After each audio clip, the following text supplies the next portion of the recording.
صباح الفل. العبقري العظيم محمد فوزي، الجميل البهي المحلو المصري محمد فوزي، والشاعر الكبير عبد العزيز سلام اللي ما خدش حقه. وانا مش عارف يعني ايه السبب في انه ما خدش حقه. مش عارف، يعني موضوع عبد العزيز سلام ده عامل لي شوية ربكة،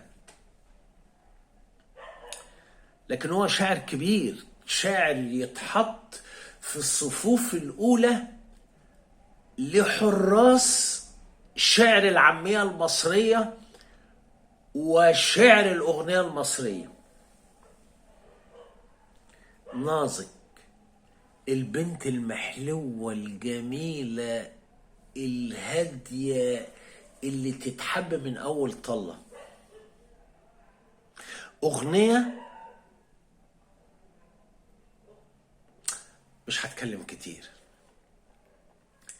كل دقة في قلبي بتسلم عليك، يا وحشني من زمان في النور عينيك. كل دقة في قلبي، كل دقة في قلبي بتسلم عليك، يا وحشني من زمان في النور عينيك. ايه ده؟ ايه ده؟ ايه الرعب ده؟ ايه الشعراء دول؟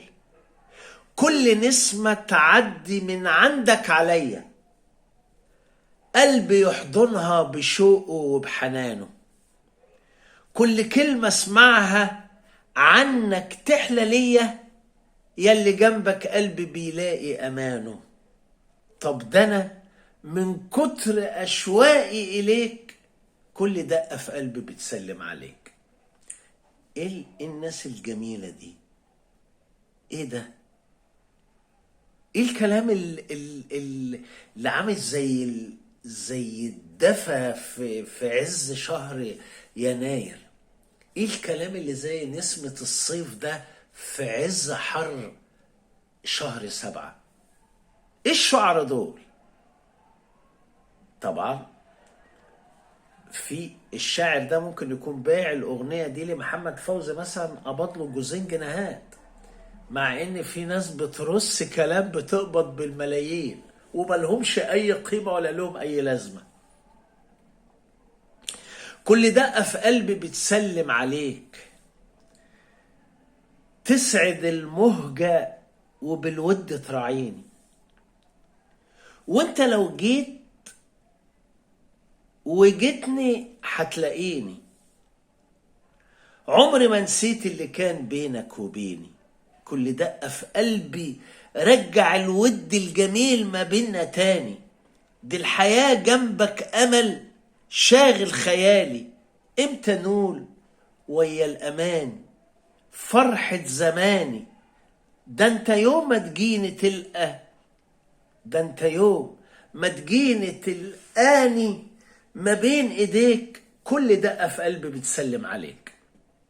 يا نهار ابيض يا جدعان. على فكرة الموضوع مش موضوع اشعار بس، لا، الحان محمد فوزي الجميل البهي، وغناء صوت جميل محلو ورائع، ووشها جميل وطيب، ولما اشوفه انا احب على روحي اركب جناحات واطير. ايه مصر الجميلة دي؟